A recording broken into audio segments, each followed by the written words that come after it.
Bonjour à toutes et à tous. Je suis très heureuse, mais aussi très stressée d'être là devant vous, parmi vous.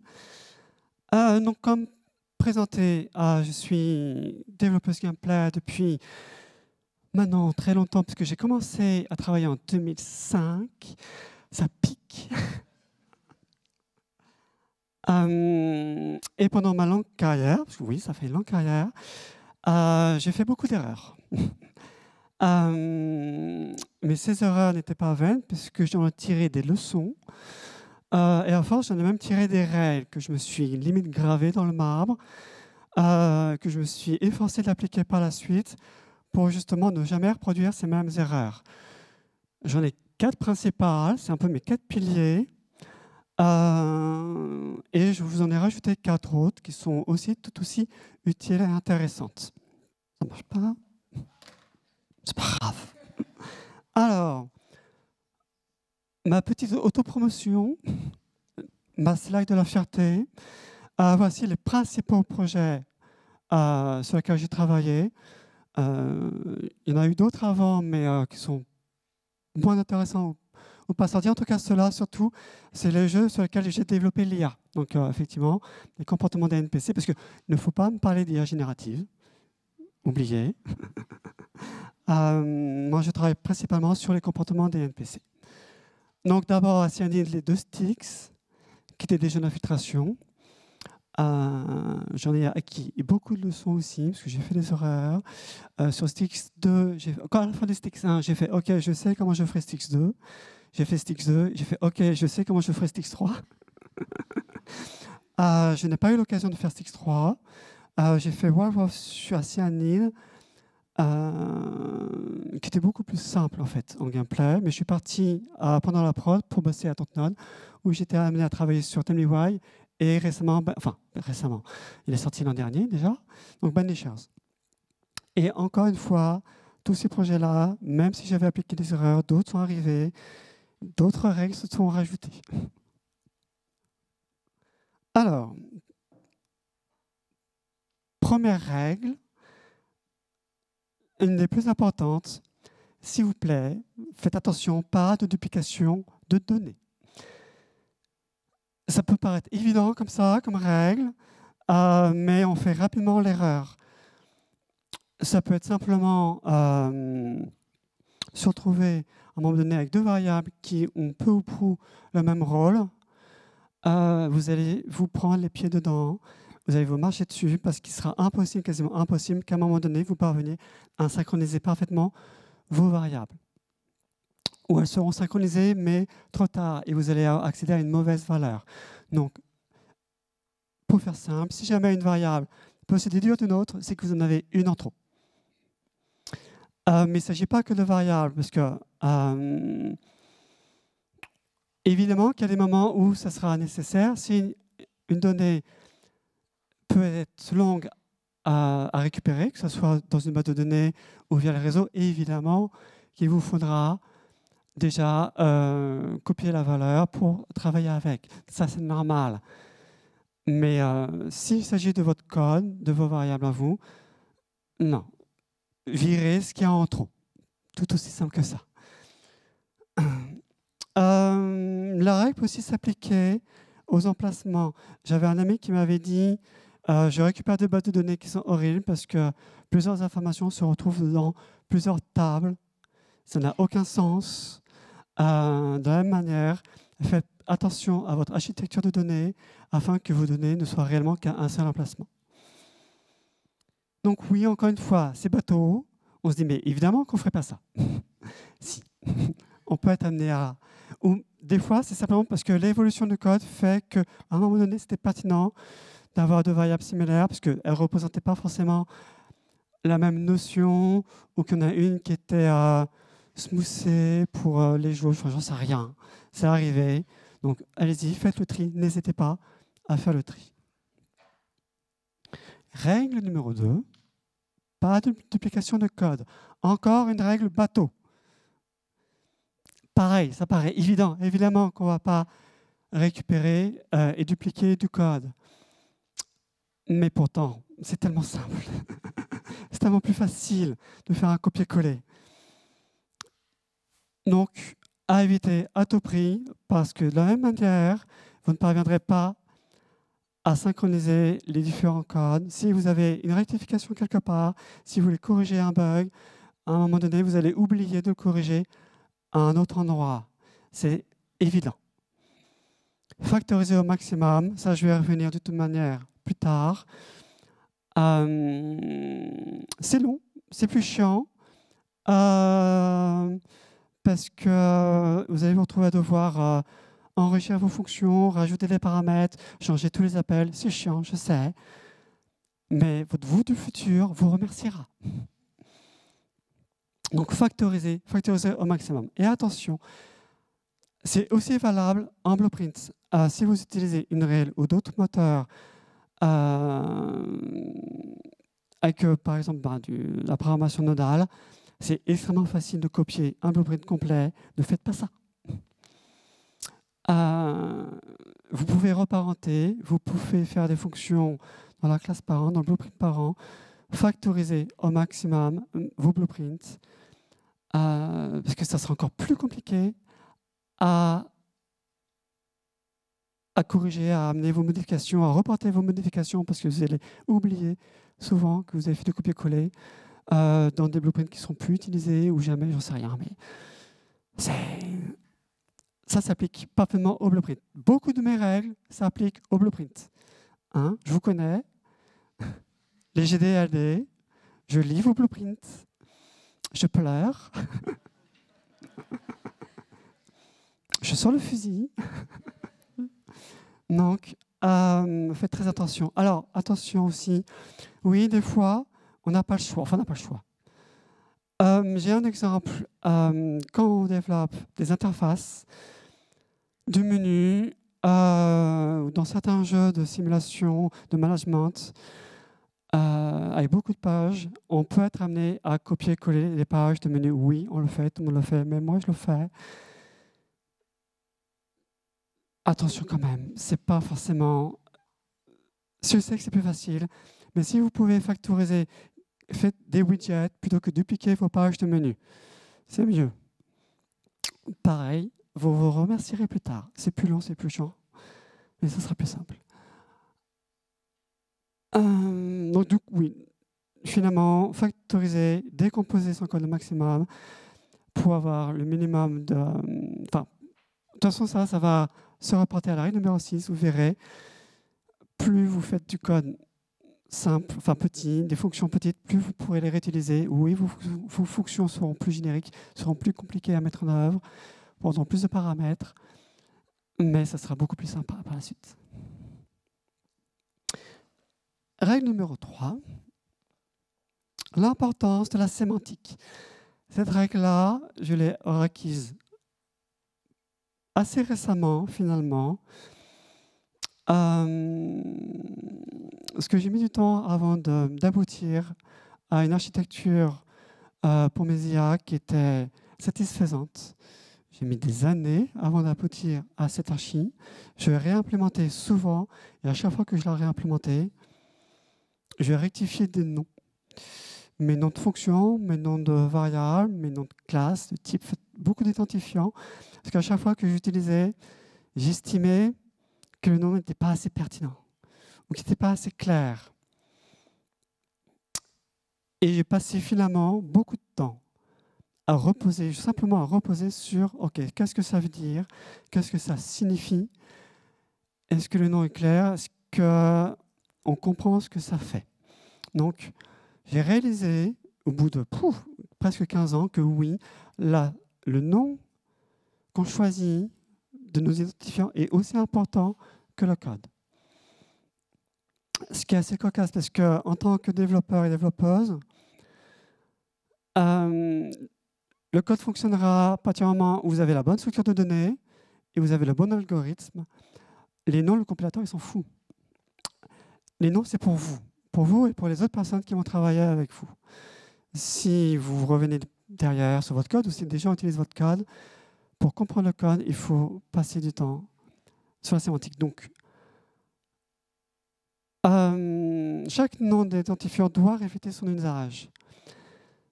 Un nom a un sens, le sens veut dire quelque chose. Si jamais, par exemple, une fonction ne fait pas ce qu'on pense qu'elle fait, ce que son nom reflète, c'est que soit il faut modifier la fonction, soit il faut modifier le nom. Prenez le temps. C'est long, c'est chiant. Il faut passer des heures à balancer des noms sur un bloc-notes. Mais à la fin, ça sera très satisfaisant d'enfin manipuler des concepts qui veulent dire quelque chose. J'ai également passé du temps à jeter des noms comme ça sur des concepts simples, abstraits, que j'aurais utilisés souvent. Par exemple, des actions qui ont un début et qui ont une fin. Quel est réellement les noms les plus pertinents? J'ai mélangé tellement de notions. C'était, est-ce que je dois dire begin? Est-ce que je dois dire start? Est-ce que je dois dire stop, finish, end, cancel, interrupt? À la fin, je m'étais presque mélangé. Et le pire, c'est quand j'utilisais d'autres codes de d'autres personnes qui utilisaient les mêmes sens, mais pas les mêmes noms. Pareil, j'ai pris du temps pour tout poser ça à plat et me dire, OK, qu'est-ce que ça veut dire? Qu'est-ce que je veux vraiment utiliser? Donc, allez-y. Et en vrai, c'est start, finish, begin, end. Pause, une pause, suspend, résume. Stop et cancel, ça veut dire la même chose. Et interrupt aussi.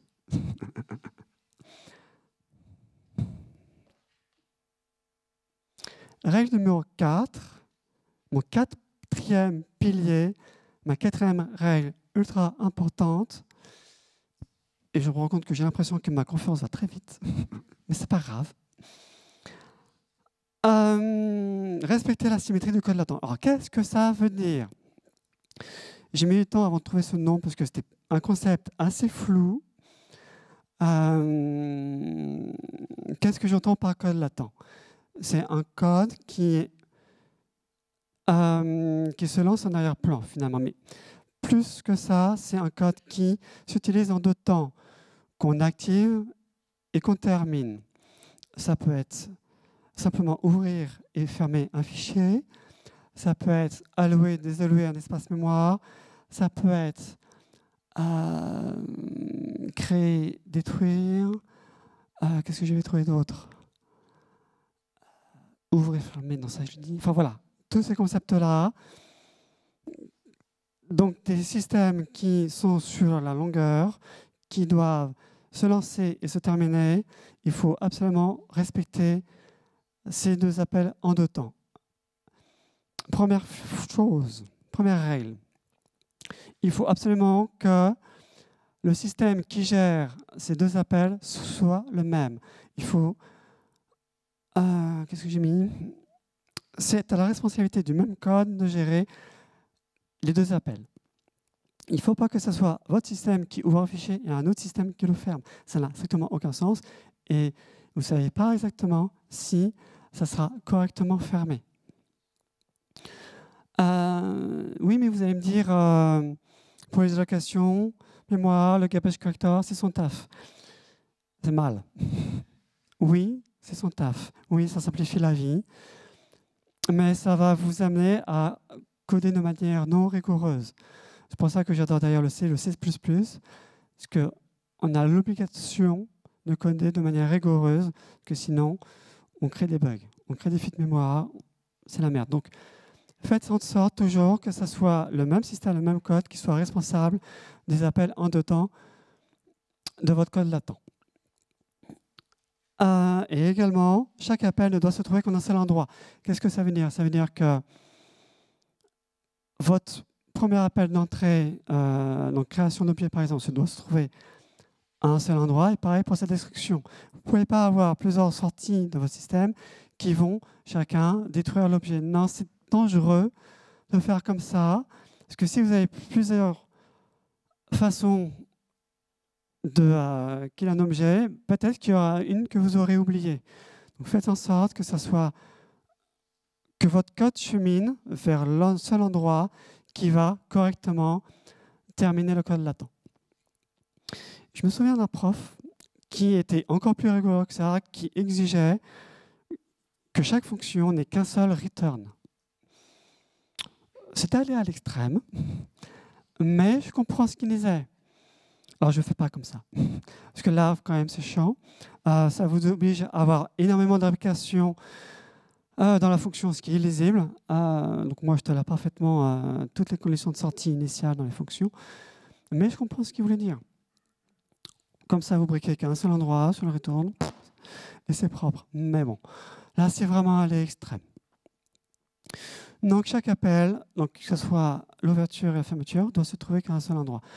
Il y a des fois, je tolère également, si vous avez une fonction statique qui crée un objet, oui, avec différents paramètres, si la fonction statique a le même nom, à la rigueur. Mais regroupez ça de toute manière au même endroit, faites en sorte que ça soit clair et que ce soit de toute manière géré au même endroit. Et troisième point, si vous avez vous-même implémenté un code latent, faites attention à avoir qu'un seul point d'entrée et qu'un seul point de sortie à votre système. J'ai fait l'erreur au début sur mes IA, parce que mes IA ont des actions qui sont évidemment latentes, se déplacer, jouer une animation, etc., que je pouvais interrompre. Du coup, j'avais une sortie, une fonction pour dire que ça s'est terminé normalement. J'avais une fonction pour dire que ça s'est terminé de manière interrompue. C'était une mauvaise idée. Parce que finalement, toutes mes fonctions, que ce soit finish ou cancel, faisaient toujours, quasiment toujours la même chose. Et pareil, il fallait que je maintienne ces deux fonctions. Ça rejoint la règle numéro 2, qui était pas de duplication de code. C'était le cas. C'était un exemple parfait. Je me retrouvais à devoir synchroniser les deux fonctions. Donc maintenant, depuis très longtemps, je n'ai plus qu'une seule fonction de sortie, avec éventuellement un booléen pour dire ça s'est terminé de manière anormale. Et c'est nickel. Je sais que mon système latent, quand il va se terminer, il va passer par cette unique fonction. Et ça me résout pas mal de problèmes. Donc voilà, ces 4 règles-là, c'est les 4 que j'avais déjà établies il y a longtemps, lesquelles sont ces règles qui étaient primordiales et que j'ai tâché depuis à respecter. Je vous en ai trouvé 4 autres qui sont toutes aussi intéressantes. Et là, je rebondis sur la précédente. Attention justement à ces actions latentes, car il faudra absolument gérer le fait qu'elles soient interrompues. Et là, je ne parle pas uniquement pour les codeurs et les développeurs, je parle aussi de tout ce qui va être graphique. Donc, lancer un son, lancer un FX, lancer, je sais pas, une cinématique, lancer un post-effect, lancer un effet d'animation dans un widget.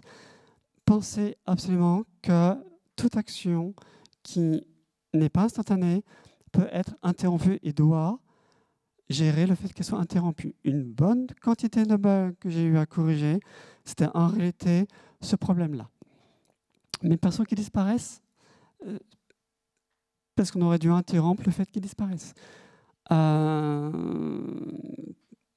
Des problèmes de widgets, ben, pareil. Donc, on peut reporter la faute à la rigueur au code blueprints qui sont utilisés par les GDLD, mais également par les VFX et les SFX. Mais il faut quand même que nous développeurs en amont, aient prévu un event pour dire « attention, le système est interrompu ». Donc, il faut absolument gérer ça. Pensez en amont, lors de l'implémentation de vos systèmes ou des appels des différents événements, que ça pourrait être interrompu.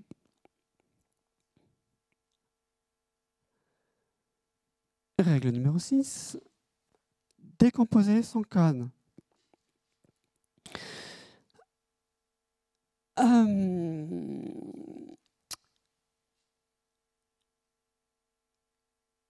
C'est un problème récurrent qu'on connaît tous, surtout au début, le code spaghetti. Ce qui est très drôle, c'est que derrière, c'était une métaphore au début, le code spaghetti.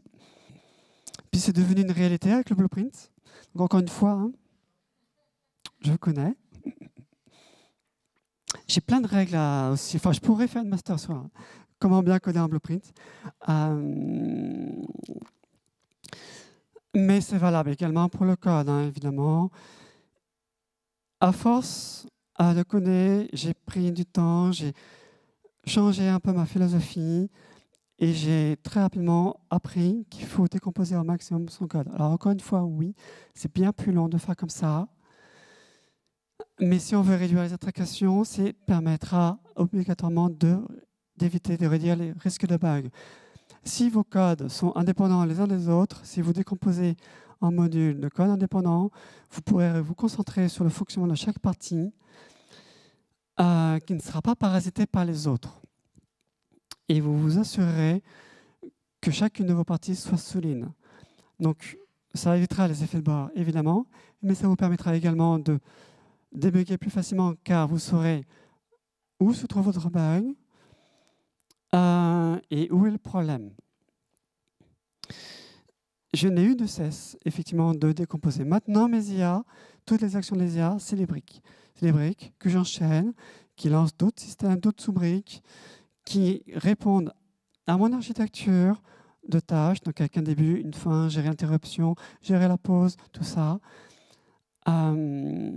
Et chacun de ces modules fonctionne de la même manière, répondent au même cahier des charges. Et je suis ainsi je suis satisfait déjà de ce système-là parce que je peux facilement isoler les problèmes. Donc, essayez de décomposer vos codes, même vos fonctions, factoriser. Ça rejoint la règle numéro 2, hein, de décomposition, de la duplication de code. Factoriser au maximum, mais ce n'est pas simplement les fonctions, ça veut dire aussi vos systèmes. Ah oui, et améliorer leur évolution. Très important. Le game design évolue tout le temps,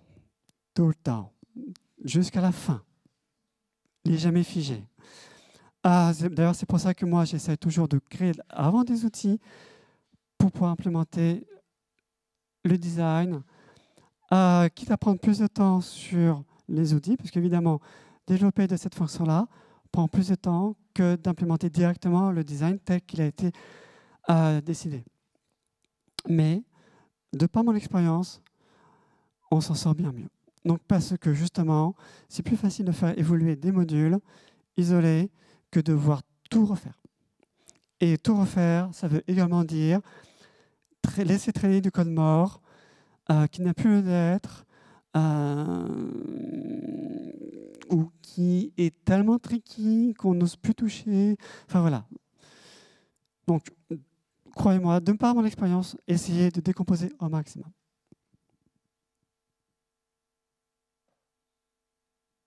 Qu'est-ce que ça va vite? Règle numéro 7, commenter sous code. Alors, pour être tout à fait franche, je crois que c'est la règle que je respecte le moins. Mais il fallait que je la mette. Pourquoi je la respecte peu? Parce que souvent, je ne faisais que lire du commentaire inutile. Si vous respectez bien ma troisième règle sur la sémantique, j'estime que bon nombre de commentaires est effectivement inutile.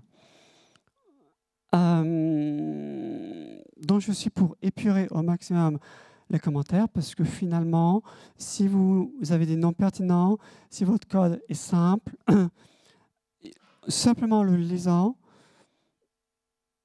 ça peut suffire. Vous pouvez comprendre ce que fait le code simplement en le lisant. Mais il y a des fois, pour expliciter le fonctionnement d'un algorithme, ça peut être mieux. J'ai un collègue, lui, il est limite à commenter chaque ligne. Pourquoi pas? Pourquoi pas? Mais je trouve ça presque trop. Il m'est arrivé quand même de dire, OK, oh là, là, il faut que je commente parce que c'est pas très clair. Et j'expliquais effectivement, alors là, ça fait ça, je fais ça pour ça, etc. Mais je me suis dit, après coup, si moi-même j'ai besoin de commenter mon code, est-ce qu'il ne serait pas trop compliqué? Est-ce que le problème ne vient pas de mon code? Finalement, Et c'était le cas, en fait. C'était le cas. J'ai un exemple très clair dans ma tête. J'ai cru que je pourrais, en plus c'était sur bonne chance, j'ai cru que je pourrais overrider, enfin surcoucher facilement mon système en disant, bah oui, je vais faire comme ça. Et finalement, j'avais une fonction qui devait gérer plein de cas particuliers. Et j'ai commenté chaque ligne. Et je fais, non mais en vrai, c'est la fonction qui ne va pas. Et c'est la fonction qui n'allait pas. Donc oui, j'ai jeté à la poubelle après coup, mais c'était trop tard. C'était trop tard à ce moment-là. Donc ça a fini par fonctionner. J'ai passé du temps à débugger. J'avais besoin de ces commentaires pour suivre effectivement l'évolution dans la fonction, mais c'était en réalité plus un problème d'implémentation. Donc c'est bien quand même de commenter son code. Attention, je ne suis pas là pour dire il ne faut pas commenter son code, ça reste pertinent.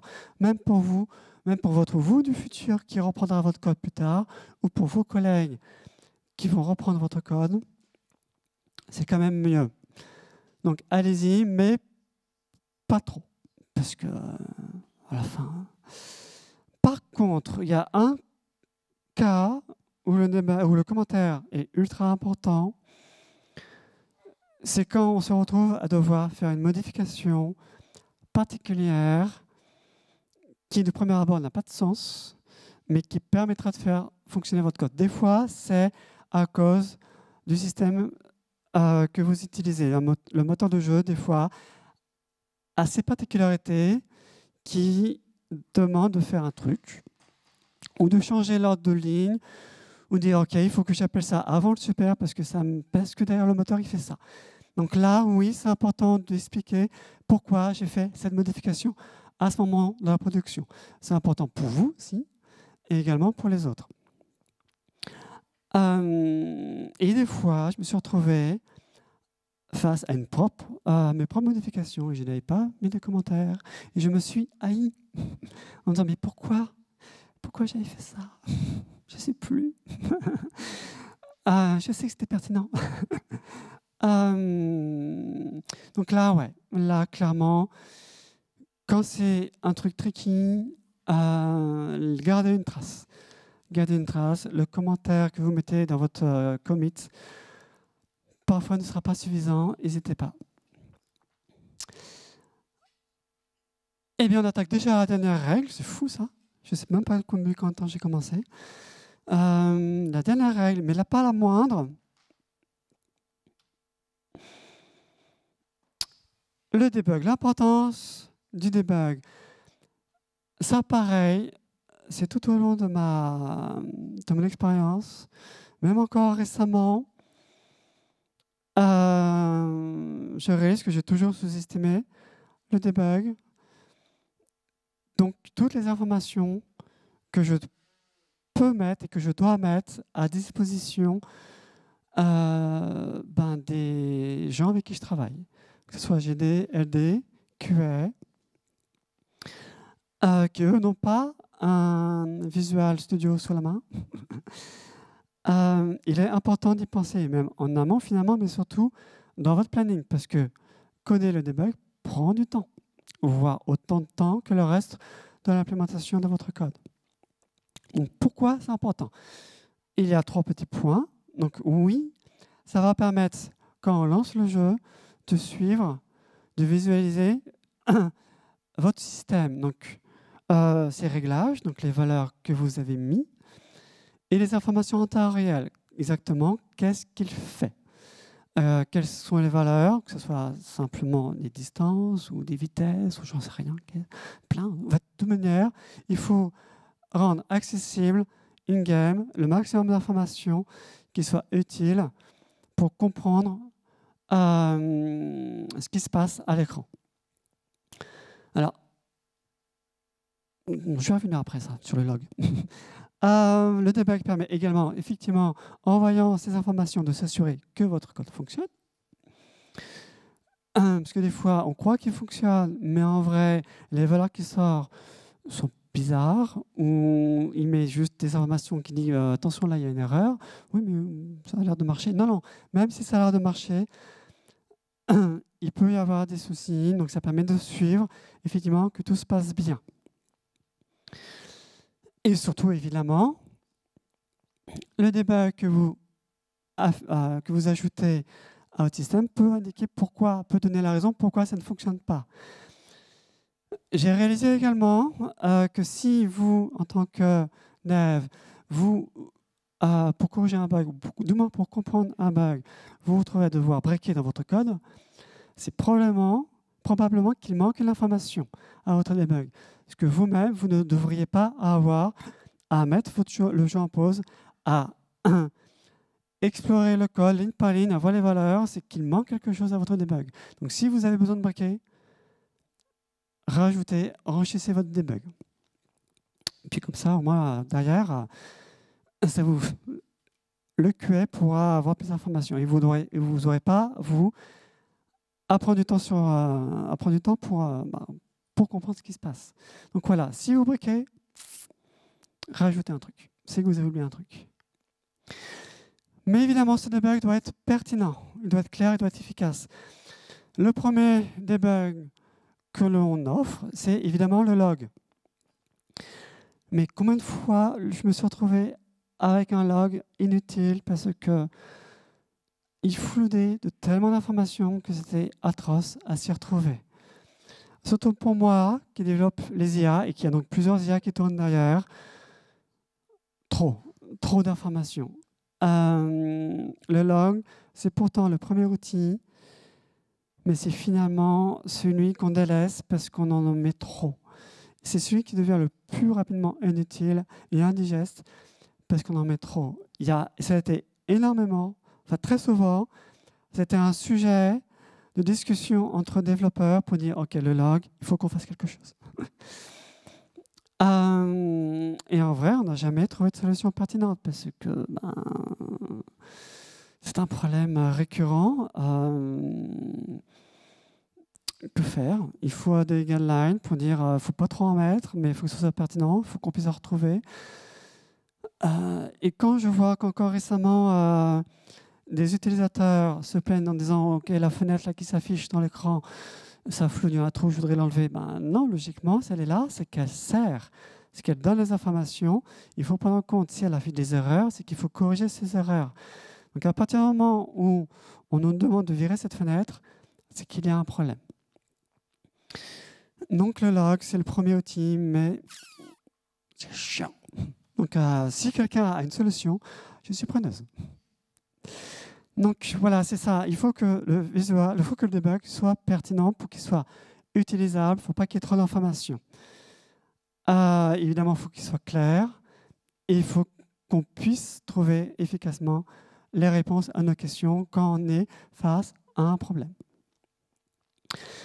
Et oui, le debug, il doit occuper un tiers du code. Je ne sors pas ce chiffre de nulle part. Sur Banishers, j'avais un LD, LDGD, c'est bizarre, à .Node, les fonctions, c'est un peu la même. Il faut dire, on fait surtout de narratif. Donc, il voulait régler un système que j'avais mis en place déjà sur Tell Me Why, qui était simplement un NPC qui suit une spline et qui nous indique le chemin, donc on doit suivre, un simple lead. Et il y a effectivement plein de paramètres, parce que ce personnage, il doit toujours avancer devant vous. Donc il y a les paramètres de distance, de vitesse, de délai, plein de paramètres. Et j'avais effectivement déjà fait un debug de l'époque de Tell Me Why, mais la doc s'était perdue entre-temps. Et quand il a voulu régler ces valeurs-là, je lui fais un topo. Je dis, voilà, ça fonctionne comme ça. Les paramètres sont là, ils veulent dire ça. Et il n'y arrivait pas bien. Il a estimé que le debug que j'avais mis en place, il manquait l'information. J'ai fait oui, effectivement, tu as raison. Ça manque. Écoute, je vais prendre une journée, 2 journées, je vais retravailler dessus, je sais ce qu'il faut, je vais faire ça bien, je fais ça bien. J'étais contente, il était content, et à la fin, j'ai vu que ça prenait un tiers dans mon code. Je fais oui, ok. Du coup, en vrai, j'ai fait ok, c'est pertinent.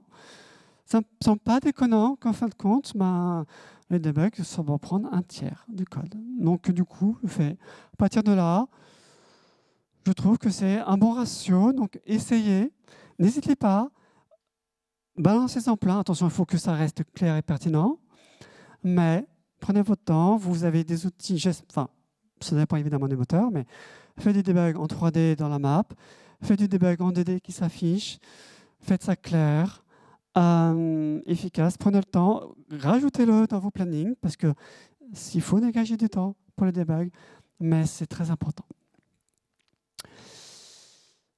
Eh bien voilà, c'était donc les 8 règles, les 4 piliers importants, les 4 non moins importantes. Donc, je ne sais pas si maintenant vous avez des questions.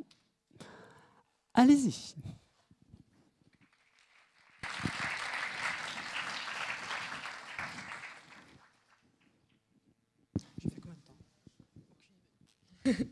Merci beaucoup pour cette super conférence, Zelda. Il n'est pas allumé. Maintenant, on va prendre les questions. Normalement, il y a des gens qui vont passer avec des micros et on va faire comme tout à l'heure. Merci beaucoup pour la conférence, c'était vraiment super. Je voulais demander si tu avais des conseils en termes un peu d'architecture, quand utiliser tout ce qui est interface, héritage, des patterns style singleton, parce que parfois on ne sait pas trop quoi utiliser et c'est plutôt des choses un peu avancées. Tout ça, c'est très bien. En fait, tout est utile, les patterns ne sont pas là pour rien. Mais des fois, effectivement, on peut se tromper sur l'usage de tel ou tel truc. Les singletons, c'est cool pour tout ce qui est paramétrage, settings, et ou pour stocker des informations qui sont globales, puisque c'est le but d'un singleton. Sur Unreal, c'est les subsystèmes. En plus, c'est très facile à mettre en place. J'en utilise pas mal. C'est limite chacun de mes systèmes a un singleton pour gérer mes listes de données, mes listes d'acteurs, mes listes de pawns, etc., plein de choses. Évidemment, l'héritage, oui, sinon on ne ferait pas du code objet. Et l'héritage en blueprint, faites de l'héritage en blueprint, s'il vous plaît. N'hésitez pas. Ça peut faire peur au début, mais c'est pourtant la meilleure architecture au monde. Alors, comment détailler, comment donner des conseils sans se lancer dans un cours, c'est compliqué, mais on peut prendre le temps d'étudier chaque archi, chaque pattern pour savoir bien l'utiliser, mais malheureusement, à part l'expérience, je ne peux pas là, comme ça te donner sans un cours, quoi. C'est pas grave, c'est déjà une bonne réponse, merci. Et j'avais juste une dernière question et après je vais passer le micro. Comment est-ce que, en tant que gameplay programmeur ou personne qui n'a pas forcément fait beaucoup d'IA, qu'est-ce que tu conseillerais comme projet à se faire parce qu'on en a fait un petit peu, mais on n'a pas forcément fait, dans le cadre de notre master, par exemple, un vrai jeu avec des IA ou un vrai projet plus avec des IA pratiques, comme dans des jeux d'infiltration ou autres. Est-ce que tu aurais des conseils sur comment s'y mettre ou des projets ou des ressources pour se spécialiser dedans peut-être plus tard? Alors, pour se lancer, on ne fait pas d'IA from scratch de toute manière. Il y a déjà plein de systèmes, plein d'outils qui sont mis en place. Je ne sais pas quel moteur vous apprenez ici, mais moi, ça fait 20 ans que j'utilise, presque 20 ans que j'utilise Unreal. Je connais bien les outils. Il a déjà en clé en main pas mal de choses comme des systèmes de perception, détection. Il a les biavoteries qui, en plus, sont interconnectés. Il y a des tutos, suivez les tutos, apprenez. De toute manière, on ne fait pas d'IA sans une librairie de recherche de chemin. Ne vous lancez pas dans la génération de 9 mesh, il ne faut pas faire ça. C'est 6 mois de code. Donc de toute manière, on ne fait pas d'IA sans outils déjà clés en main. Après, vous allez vous rendre compte des limitations de ces outils-là, ce que vous devez implémenter. Mais c'est après, pareil, c'est presque un travail toute une vie pour déjà apprendre à les utiliser, puis savoir prendre le meilleur de ces systèmes-là pour les exploiter et les utiliser, monter sa propre archi de système. Les EQS aussi. Les EQS, les environnements query system, sur Unreal, j'utilise ça tout le temps. Ok, bah, merci beaucoup. Bonjour, merci pour. Attendez, ouais, ok. Bonjour, merci pour la conf déjà, c'était super. Moi, c'est une question plus par rapport à quand on débute et notamment là, je suis apprenti, donc pour les gens qui sont directement dans un cadre professionnel. Et typiquement, le fait de ne pas dupliquer de code, même si on sait que c'est une bonne chose, parfois on peut choisir les mauvaises abstractions ou les mauvaises façons du coup, de ne plus le dupliquer. Et il y a ce trade-off à faire en fait, entre genre on veut que ça marche parce qu'on est dans une condition de prod et on veut s'améliorer. Est-ce que vous avez des conseils sur ça, sur comment bien choisir cette abstraction ou quand parfois faire une entorse à cette règle-là? Alors, les contraintes de production, des fois, sont telles qu'on est pris par le temps, évidemment. J'ai la chance de pouvoir avoir ce temps, mais aussi parce que j'ai travaillé sur beaucoup de jeux et à chaque fois, je savais comment améliorer mes systèmes. Donc, je n'ai pas sorti une architecture comme ça. Là, récemment, j'ai mis 15 ans pour sortir mon archi. Il faut aussi garder ça en tête. Donc, oui, évidemment, que les problèmes de prod vont vous contraindre et des fois, vous ne pourrez pas mettre en place un système, une archi qui sera la meilleure possible. Et tant pis, la prod passe avant tout. Et c'est pour ça que je dis souvent qu'à la fin de chaque prod, je disais, OK, je ne ferai plus ça, voilà comment je ferai. Et que j'ai pu implémenter et appliquer sur la plupart de mes prods. J'ai eu vraiment une évolution. Mais voilà, non, évidemment que tu as des contraintes de prod qui font que, tant pis. Tant pis. Merci beaucoup. Bonjour. Merci pour la presse. Petite question, est-ce que vous faites dans votre boîte ou au quotidien des tests unitaires? Et si oui, est-ce que... donc déjà, oui ou non? Et si oui, est-ce que ça demande d'avoir une architecture très découplée comme le MVC où la logique va être séparée du reste du code? Alors, réponse courte, non. Merci beaucoup. Je connais l'utilité, l'usage, l'intérêt des tests unitaires. Mais pour les contraintes de prod qu'on a citées tout à l'heure, c'était quelque chose que je ne me suis jamais retrouvé à implémenter. J'en ai vu d'implémenter. Mais souvent, la production va effectivement trop vite pour les tests unitaires. Dans ce que j'essaye de faire en termes d'architecture, de modularité, ça aurait sa place. C'est vrai que je n'en ai pas parlé parce que moi-même, c'est quelque chose que je ne fais pas, mais c'est une excellente chose à appliquer. Tu as raison. Mais c'est après l'évolution du code qui demande de faire évoluer ces unit tests. Et souvent, ils sont plus pertinents. Ou j'ai souvent vu les unit tests comme des choses, finalement, ça ne va pas assez loin. On pourrait plutôt être amené à faire des bot tests, donc à lancer un faux joueur qui doit faire des choses. Ça se fait, mais encore, c'est une production à part entière. Ça prend limite un dev à temps complet pour faire ça. Donc, c'est du budget.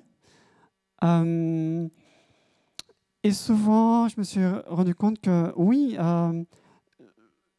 quand j'implémente des systèmes évidents, que j'imagine avant tout qu'est-ce que je pourrais mettre en place comme système pour tester efficacement, comme je monte des architectures avec une interface, il faudrait que je trouve la façon de pouvoir valider que l'implémentation de mon interface soit valide. Mais, je sais pas, comme c'est ultra spécifique, en plus, moi, j'utilise sur des IA, donc qui font des choses in-game, qui vont interagir avec le joueur, avec l'environnement, avec le décor. J'ai pas trouvé comment faire, en fait, l'implémenter, mais c'est une question que je me pose et peut-être qu'un jour, j'arriverai à trouver comment implémenter des systèmes de test, effectivement, pour ne serait-ce que valider mon archi. Mais oui, c'est une très bonne question. Super, merci beaucoup. Je me pose exactement la même question. Bonjour, merci beaucoup pour la conférence, c'était hyper intéressant. Moi, j'avais une question sur la règle numéro 3 à propos du coup de la sémantique. Vous en avez parlé beaucoup au niveau aussi pour les commentaires. Et je voulais savoir c'est quoi votre conseil, parce que justement vous donnez des exemples, Start, Hunter, Begin, pour ce genre de choses. Est-ce que c'est un choix personnel? Est-ce que vous demandez à vos pairs? Est-ce que c'est en fonction du contexte? Alors, il y a une réflexion personnelle déjà en amont en disant attention, est-ce que déjà ce que je lis dans le code des autres ou même dans mon propre code, est-ce que ça a du sens? Est-ce que je ne mélange pas les concepts? Quels sont les concepts? Qu'est-ce que ça veut dire derrière? Est-ce que j'utilise les bons mots qui vont ensemble? Mais oui, à un moment donné, je pose la question à mon équipe pour dire qu'est-ce que vous en pensez, et je pose la question aussi aux designers en disant est-ce que ce nom pour toi veut dire quelque chose? Est-ce que ce nom a le même sens que moi? Là, par exemple, j'avais besoin d'avoir une pause spéciale pour mes IA quand l'ancienne cinématique, quand mes IA étaient déplacées par autre chose que mon système. Ok, je dois mettre en pause mes IA, mais est-ce que c'est une vraie pause? Est-ce que le jeu n'est pas en pause, etc.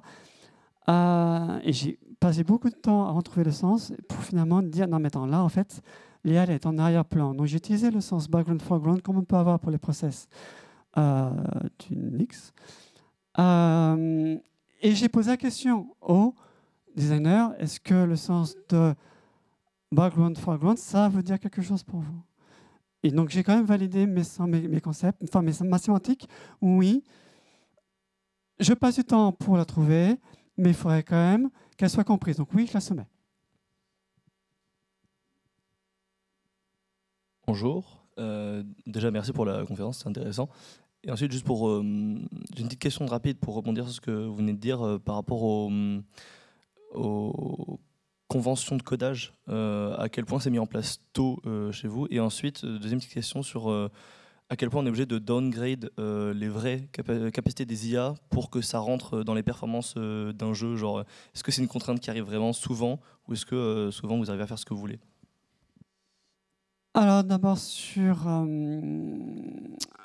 on appelle ça? Donc, sur la nomenclature, c'est ça en gros. Il peut y avoir, c'est souvent le directeur technique qui définit sa nomenclature et on s'y applique. Comme on utilise une reel, finalement on se plie à celle d'une reel qui est de loin être la meilleure. Elle n'est pas géniale. Mais comme on utilise cette nomenclature, on utilise la même. Mais je n'ai jamais eu moi-même à définir une norme d'écriture et c'est mieux effectivement d'avoir tous la même pour comprendre le code des autres, pour savoir ce qu'on lit tout simplement. Donc oui, il vaut mieux se mettre d'accord en amont du projet, évidemment. Et je crois que oui, effectivement, ça fait partie du rôle du DT. Après, j'ai aucun souci à passer de l'une à l'autre, hein, elles sont toutes pertinentes. Après, pour ce qui est des perfs sur les IA, j'ai la chance. J'ai rapidement compris que oui, ça pouvait être un problème de perf.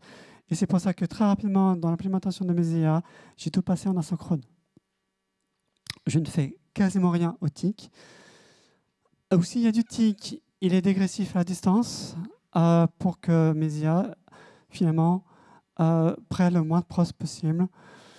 Et grâce à ça, j'ai quasiment plus aucun problème. Parce que c'est pas grave si une IA prend 1 seconde pour choisir quelle action faire. C'est même presque réaliste. Donc, en vrai, en opti, j'ai pas vraiment de soucis. Mais parce que asynchrone. Merci.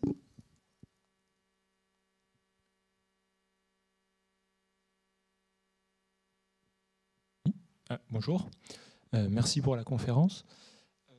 J'avais une question vis-à-vis du sujet de la décomposition et du fait de commenter le code. En fait, ce qui se passe souvent, enfin dans mon cas personnellement, c'est que quand je décompose beaucoup et que du coup je me retrouve avec que des tout petits blocs, du coup effectivement c'est très facile à comprendre et si je respecte bien la sémantique, en fait je comprends unitairement très bien ce que fait ma fonction. Mais par contre je perds complètement le fil de comment est-ce que mon script globalement tourne. Est-ce qu'il y a des méthodes du coup pour commenter l'architecture en quelque sorte, ou en tout cas la logique générale du code? Très pertinent, merci de la poser, parce que c'est vrai que je n'ai pas y fait référence, mais tu soulèves un problème. Là, ça va plus faire appel à une doc pour expliquer l'architecture globale du système. J'en ai pas parlé, c'est un tort. Alors attention, parce que les docs peuvent rapidement se perdre. Donc, je serais plutôt partisane pour faire un gros bloc explicatif dans le point H générique, dans le point H le plus important, central en tout cas, pour dire, voilà, ça fait référence à tel autre fichier, tel autre point H. Voilà, tu mets des blocs qui expliquent l'architecture. Je pense que ça suffit. En tout cas, c'est vers quoi je dois faire, parce qu'on ne sait pas ce que nous réserve l'avenir. Donc, ouais, je ne documente pas assez. C'est un tort que j'ai. Je ne documente pas assez parce que j'ai la chance d'être finalement seul dans mon coin à faire l'IA. Je fais mon système, j'explique comment il fonctionne aux gens qui l'utilisent. Mais j'ai effectivement un manquement sur le suivi de l'archi. Donc, je m'efforce à écrire des docs et ce que je recommande, c'est quand même, finalement, dans une reel, on a des blocs de commentaires qui expliquent le système dans des groupes, dans les points H. Pourquoi ne pas faire comme ça? Au moins, la doc, il est avec le code. C'est ce que je pourrais recommander. Alors, du coup, bonjour, merci pour cette conf. Moi, j'avais une question, c'était, donc j'avais fait les 2 jeux Styx à l'époque, donc qui sont 2 jeux d'infiltration. Il n'y a pas beaucoup de jeux d'infiltration aujourd'hui. Il n'y en a plus en fait, et moi ça me fait mal. C'est-à-dire que les seuls jeux d'infiltration qu'on a, c'est un peu une sauce par-dessus. On peut faire de l'infiltration dans les Assassin's Creed, dans des RPG quelconques, enfin bon voilà. Mais c'est pas des jeux d'infiltration. Et moi dans Styx, l'IA, je l'avais trouvé très bonne.